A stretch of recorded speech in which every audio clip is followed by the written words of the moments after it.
lamentablemente, porque sin duda esta es una situación que ha afectado a muchísimas personas y parece que regresan los quiebraventanas en el sector de Circunvalación. Yo, al menos, Ale, cada vez que circulaba por ahí, no sabía ni dónde meterme, literal, no solo el bolso, porque da muchísimo miedo. Pero bueno, ¿cómo están operando ahora? Gustavo nos tiene el detalle. Sí, Melissa, ¿qué tal? Volvemos. Y Alejandro, amigos en casa. Melissa, precisamente ya vamos a hablar con un especialista del tema para aconsejarle a usted, Melissa, qué hacer, y a todos los amigos y a los que han sido víctimas de los quiebraventanas que parece que regresan al sector de Circunvalación, para determinar qué hacer, si enfrentarlos, si mejor prevenir. ¿Qué es lo mejor? ¿Qué dicen los especialistas en cuanto a esta incidencia? Déjeme decirle, Melissa, que la última vez que el OIJ atendió casos de eventos de este tipo de asaltos muy violentos que involucran abordajes a las personas que manejan Circunvalación en horarios muy específicos, casi siempre en horas pico, de 6 a 8 de la mañana y de 4 a 7 de la noche. Por lo menos en el pasado así era como actuaban los quiebraventanas. Y es que las últimas incidencias, por ejemplo, los reportes del 2018 que involucraban 60 casos en el año, y en ese mismo 2018 se dio la condena de un hombre, de un joven vecino de Atillo 8 que fue condenado a 5 años de prisión precisamente por ese delito. Estamos viendo imágenes de lo que recordamos, de lo que son los asaltos por el método de quiebraventanas, y que hoy el organismo de investigación judicial van a estar brindando información muy importante a la ciudadanía, porque la incidencia parece ser que está retornando una vez más. Los sectores de Atillo 5 y 8 son los más vulnerables, aunque se menciona también los sectores de San Pedro y Curridabat, y cuidado o no, la zona rural. Don Esteban Ruiz lo tenemos en esta mañana acá en Alajuela, donde también estas incidencias, por supuesto, siempre suelen acompañar a los conductores. Ahora decía Melissa, Esteban, ¿qué hacer? Y es que esa es la pregunta de los 10 millones de colones. Lo tenemos en esta mañana, Esteban Ruiz, como precisamente especialista en el tema de portación de armas. Y es que algunas veces uno dice, bueno, tener la posibilidad de la última opción, que usar el arma de fuego, o la prevención, ¿qué es mejor, Esteban? ¿Cómo actuar nosotros como ciudadanos? ¿Qué tal? Bienvenido. Muchas gracias, Gustavo, y gracias a Multimedios por la oportunidad. Sí, siempre el enfoque que deberíamos tener en este tipo de casos es un enfoque de prevención. No podemos pensar en actuar cuando ya todo está terminado, ya todo está consumado. Todo está consumado, ya tenemos al delincuente encima, ya tenemos al delincuente dentro de nuestro vehículo. Ahí ya, pues, la opción de defendernos va a ser mínima. Entonces, siempre, ya sea que portemos arma o no portemos arma, siempre nuestro principal enfoque debería ser el de la prevención, anticiparnos a los hechos antes de que ocurran. Por lo general, las personas no manejan este tipo de enfoques y piensan que a ellos nada les va a pasar, se rehúsan a leer las noticias, a estar viendo noticias pensando en que no van a alimentar su mente de pensamientos negativos o situaciones negativas que pasan, pero el estar viendo este tipo de noticias siempre nos va a ayudar a tener un poco más de conciencia situacional de cómo está la actualidad nacional, cómo están operando este tipo de bandas. Este tipo de bandas operan de manera muy específica, marcan conductores, arremeten contra personas que consideran vulnerables, pueden ser hombres o mujeres. Era un mito decir que solamente atacaban mujeres, pues no, atacan personas también masculinas, también personas grandes, fuertes. Eso de que solamente van a atacar mujeres resulta ser un mito. ¿A cuáles son las víctimas predilectas de este tipo de delincuentes? Las víctimas descuidadas, las víctimas que tengan objetos de valor visibles dentro de sus vehículos. Por ejemplo, la mayoría de carros tienen una cajuela, pues poner el bolso en la cajuela puede ser una opción que usted puede manejar desde que sale de su casa. O sea, la práctica, Esteban, de que yo salgo en mi trabajo, voy cansado, agarro la cartera en el caso de las damas, la pongo a un costado del asiento. En caso de los varones, tal vez muchos llevan la computadora, tal vez muchos el bulto de la universidad o las posiciones personales, y por el mero cansancio y la dinámica de caminar rápido hacia la vivienda, cometemos esa serie de errores que nos pueden cobrar caro.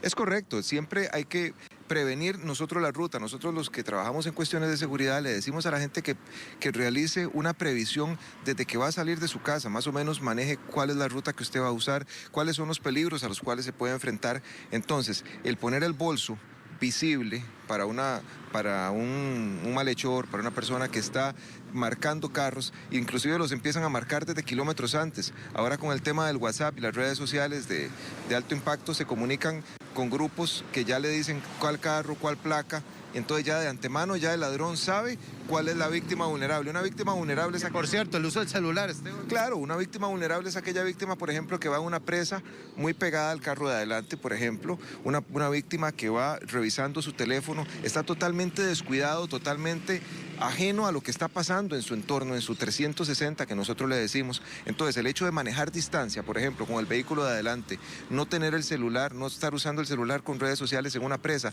Yo sé que el estar en una presa es estresante y las personas dicen, no, voy a revisar un mensaje, aquí está todo tranquilo, no estoy conduciendo. Está bien, no estoy conduciendo, pero estoy distrayendo mi atención, teniendo objetos de valor al lado derecho, atrás del conductor.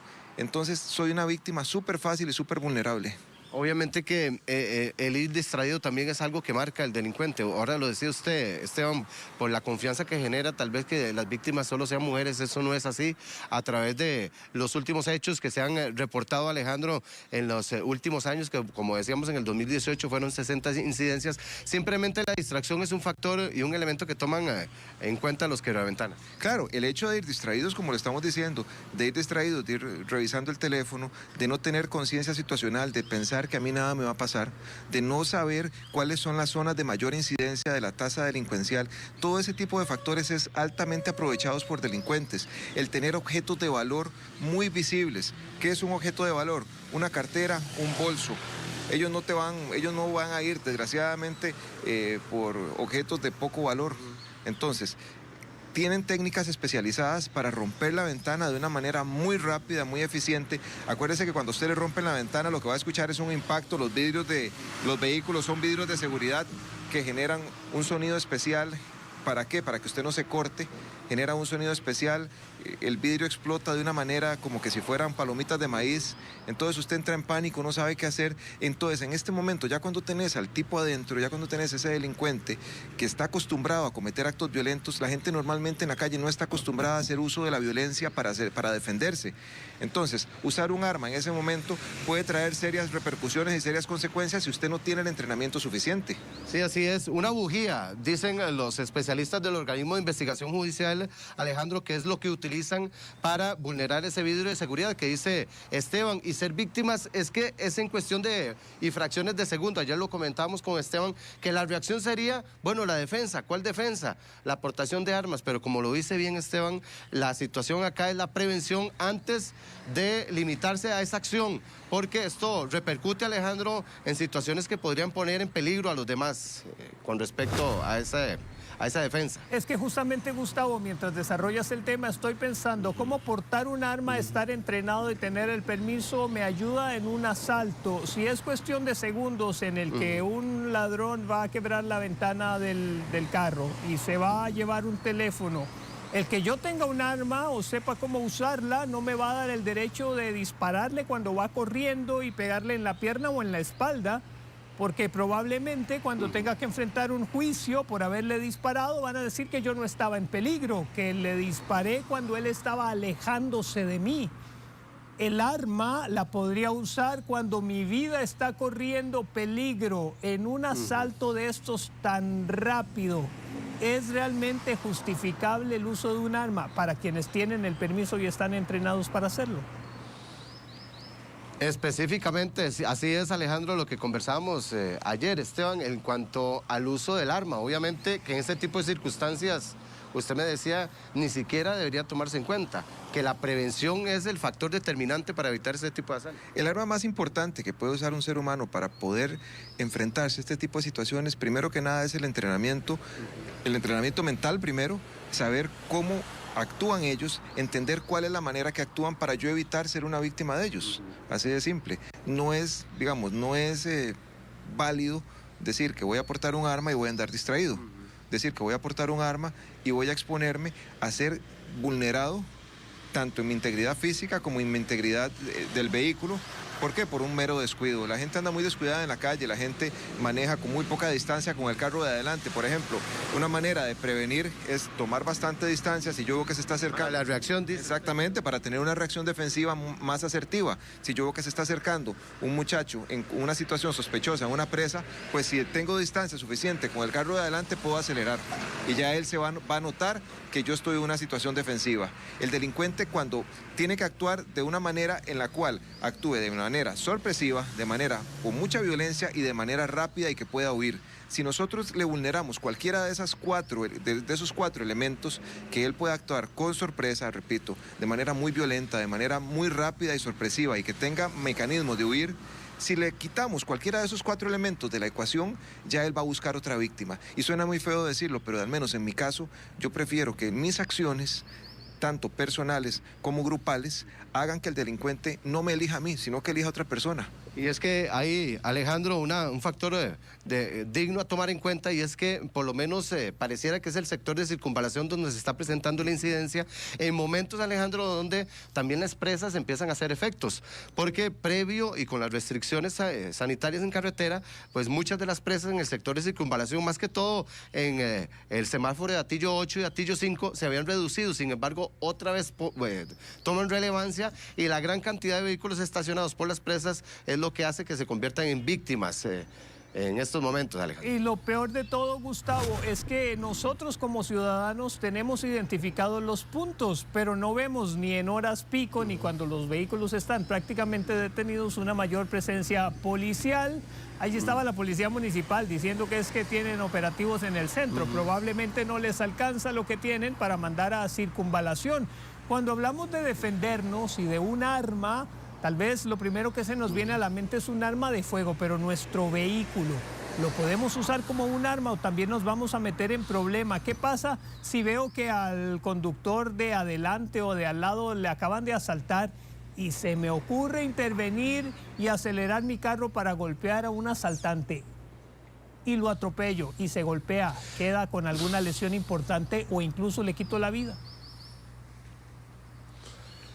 Sí, precisamente también otro de los detalles dignos a tomar en cuenta, porque no solo las armas de fuego, y ahí decía Alejandro en el estudio, Esteban, que también un arma o un vehículo se convierte en un arma. Sin embargo, hay alternativas, está el gas pimienta y otros elementos que se podrían utilizar para sentirse seguro en caso, por ejemplo, Esteban, de usted ser testigo de un evento de estos de quiebraventanas. Claro, el primer paso que yo les recomiendo a las personas es que entrene su mente, que visualice, se sienten relajados en su casa, se sienten tranquilos. Antes de que ocurra un evento, yo puedo ir entrenando mi mente para más o menos tratar de analizar cómo voy a reaccionar yo. Si no sabe cómo hacerlo, pues sería bueno que lleve algún tipo de capacitación especializada con expertos y para entender cómo se debería reaccionar en este tipo de situaciones. El carro es un arma, sí, pero es un arma que puede traer mucha repercusión, tanto a nivel personal. Enfrentar a un ladrón con el carro también merece algún tipo de entrenamiento, y también vale la pena mencionar que hay dispositivos preventivos como por ejemplo cierto polarizado en los vidrios que nosotros conseguimos actualmente en el mercado. Hay un polarizado que evita que la ventana se rompa, entonces por más duro que le den no la van a romper. El uso de un dispositivo de gas pimienta, pero también hay que saber cómo utilizarlo. La gente simplemente viene y compra el gas pimienta y no sabe cómo utilizarlo y se puede convertir en una emergencia para usted mismo. Entonces imagínese, el conductor lleno de gas pimienta dentro del vehículo, más bien es una situación ahí. Cualquier arma que usted decida usar, ya sea el carro, ya sea un arma de fuego, ya sea el gas pimienta, tiene que tener usted el entrenamiento suficiente. La improvisación es pésima enemiga de la persona que está utilizando la defensa. Bueno, Melissa, usted tenía las dudas ahí y Esteban nos expone en esta mañana una serie de elementos que podríamos estar utilizando en caso de ser víctimas, que como decíamos ya más adelante en nuestras ediciones del Mediodía vamos a estar ampliando este tema, que el organismo de investigación judicial va a tener amplio detalle durante esta mañana, Melissa, pero obviamente que todos son vulnerables, todos son víctimas, y me parece, Melissa, que la prevención es uno de los puntos importantes para no ser víctimas de los famosos que parece que retornan quiebraventanas. Gustavo, yo tengo dos preguntas, una para Esteban y es sobre los carriles. Normalmente en circunvalación hay unos 3 carriles. ¿Hay alguno que nos haga más vulnerables? Yo siempre pienso eso, porque digo, bueno, si me voy por el de la derecha, quizás quedo más cerca, ¿verdad?, de las urbanizaciones, donde muchas veces incluso ellos se esconden. Si quedo en el centro, no tengo hacia dónde huir, ¿verdad? Son como dudas que me surgen como conductora y quería saber si influye en algo. Definitivamente todos estamos igual de vulnerables. Y lo otro es, en algún momento estaban identificados estos quiebraventanas, muchos de ellos eran incluso menores de edad. ¿Se saben si son los mismos, si siguen siendo jovencitos que lamentablemente ya a estas edades están delinquiendo? Sí, Melissa, en cuanto a esa pregunta, adelantamos que en el 2018 un joven vecino del sector de Atillo 8 fue condenado precisamente a 5 años de prisión y también un año antes habían abordado una serie de elementos menores de edad, todos 6 elementos que también fueron judicializados en esta situación. Se presume que sean jóvenes nuevos que una vez más retoman esta modalidad. Esteban, para finalizar, ¿qué carril utilizar, por ejemplo? Dice Melissa, allá en el estudio. Si usamos el carril interno, externo, ¿hay más probabilidades de ser víctimas o no? ¿Qué posibilidades hay? ¿Qué se les recomienda? ¿O no tiene ninguna incidencia en el marcaje que hacen los elementos metros antes para determinar quién y no va a ser víctima? Claro, yo diría que lejos de tratar de escoger un carril determinado, porque en una presa, pues esto va a ser indiferente.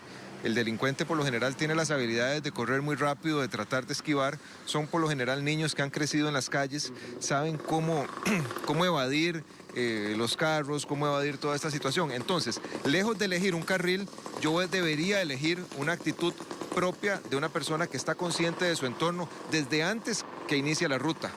Entonces, desde antes que inicie la ruta no voy a poner el bolso a la par del asiento del conductor. Voy a ubicar el teléfono celular, pertenencias valiosas, las voy a ubicar lejos del alcance de la vista de este tipo de delincuentes. Mi actitud va a ser una actitud analizando el entorno, manejo la distancia. El manejo de la distancia es importantísimo porque la persona lo que primero hace es asustarse mucho, entra en pánico o pisa el freno o pisa el acelerador. Inclusive hemos visto conductores que chocan al carro de adelante y ya se quedan con un problema doble. Tras de que les robaron, tiene que enfrentar una situación de un accidente de tránsito. ¿Por qué? Porque cuando la persona que no está acostumbrada a que le violenten su integridad, maja el acelerador o maja el freno. Eso es una reacción totalmente defensiva. Entonces, la distancia, la precaución, la prevención, planificar la ruta desde antes de que yo salgo, estarse enterando de todo este tipo de situaciones, no es para que seamos unas personas que andan desconfiadas en la calle y desconfiemos de todo, sino para tomar precauciones.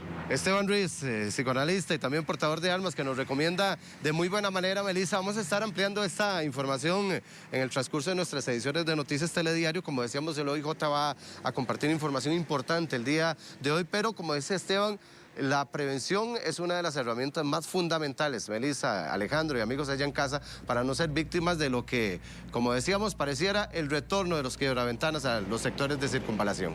Sin duda, Gustavo, repito nuevamente, no podemos dejarlo todo a las autoridades. Tenemos también responsabilidades en esto, sobre todo cuando se trata de proteger nuestros bienes y a nuestra familia. Pero también hago hincapié en lo que decía Alejandro anteriormente, de que si ya se sabe que estos fenómenos están regresando, necesitamos presencia policial en estos sectores. Muchas gracias, Gustavo.